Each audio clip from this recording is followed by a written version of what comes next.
Podcast de l'été. Immersion au cœur de Merville.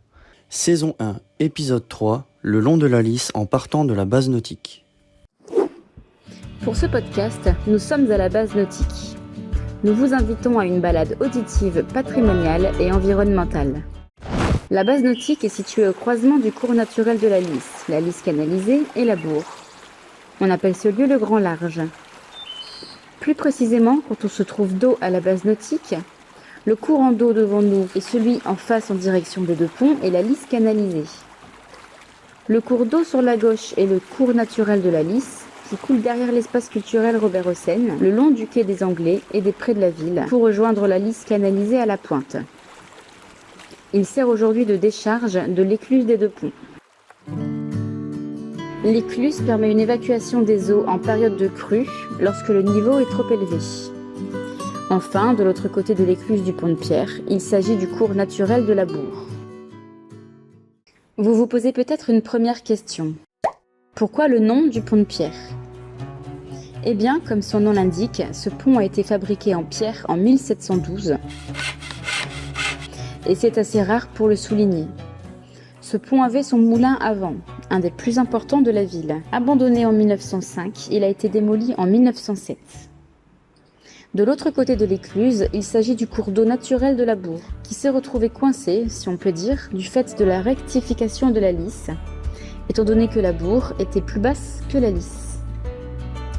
Une décharge a été créée avant le stade Charles Raté, afin que le cours d'eau puisse se jeter dans la Lys. Le bâtiment que l'on aperçoit en face, de l'autre côté du rivage, est l'ancienne station de relevage et de traitement de l'eau. Elle a été construite après la destruction de Merville en 1918 par l'entrepreneur mervillois Louis Caudron. Elle servait à alimenter la cité en eau potable. Elle avait un dispositif de filtrage et 2 groupes de motopompes distribuant 60 mètres cubes à l'heure. Avant la guerre, la ville était dotée d'un château d'eau, construit en 1899. Ce bâtiment est maintenant transformé en logement. En continuant sur le chemin de halage de l'autre côté, nous passons derrière l'espace culturel Robert Hossein. Un peu d'histoire concernant ce bâtiment que l'on nommait Maison des Œuvres.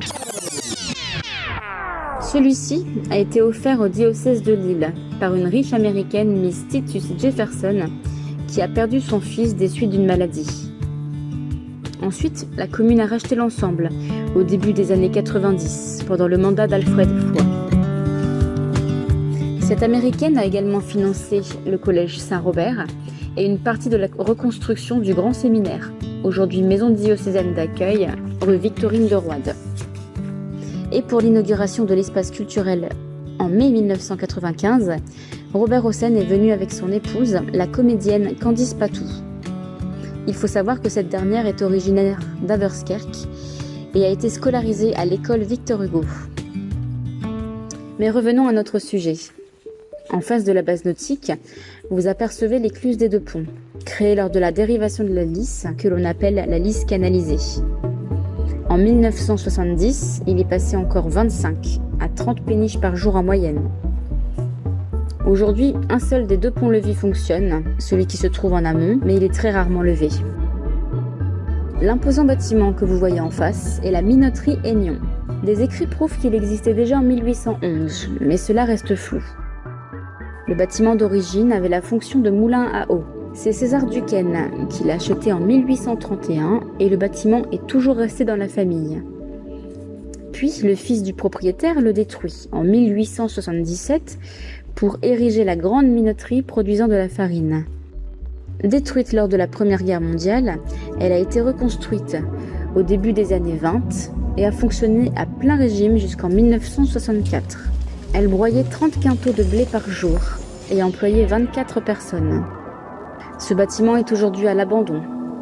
Il est toujours propriété d'une famille de Tourcoing.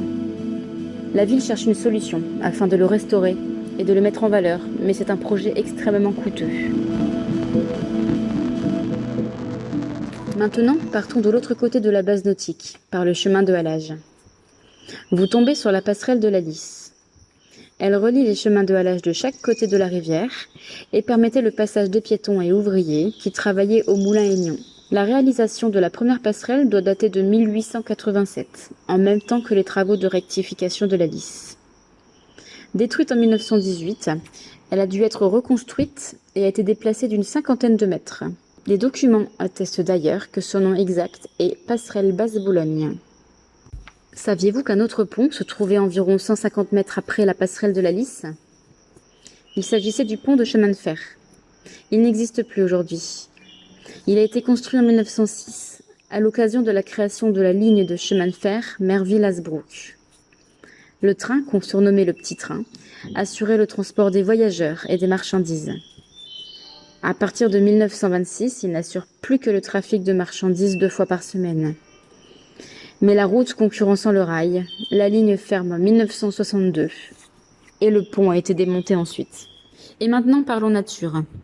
Antoine, responsable environnement et biodiversité à la commune, va nous parler de la Lys. Antoine, peux-tu nous parler des espèces qui peuplent la Lys ? Alors, le long de la Lys, on peut retrouver un certain nombre d'oiseaux, qui sont surtout les oiseaux d'eau. Ceux qu'on aperçoit la plupart du temps, c'est les grébupés, les foulques macroules, les poules d'eau et les canards colverts. On peut aussi voir une petite troupe d'oies qui sont issus d'oiseaux domestiques retournés à l'état sauvage. Il y a aussi les échassiers comme les hérons cendrés, les aigrettes qui se nourrissent d'insectes et de poissons. Ensuite, on retrouve les poissons qui sont présents partout dans le nord de la France, les brèmes, les carpes, les brochets, les gardons. Après ça, dans les hautes herbes, les ronces, les orties, on peut observer toute une panoplie d'insectes comme les papillons, les coccinelles, les abeilles, les bourdons, les libellules. Et pour ça, il faut savoir prendre le temps d'observer. Et que peut-on dire de la qualité de l'eau ? L'eau de la Lys est de bonne qualité en général, puisque tout d'abord, on est assez proche de la source qui se trouve à Lisbourg, environ 40 km de Merville.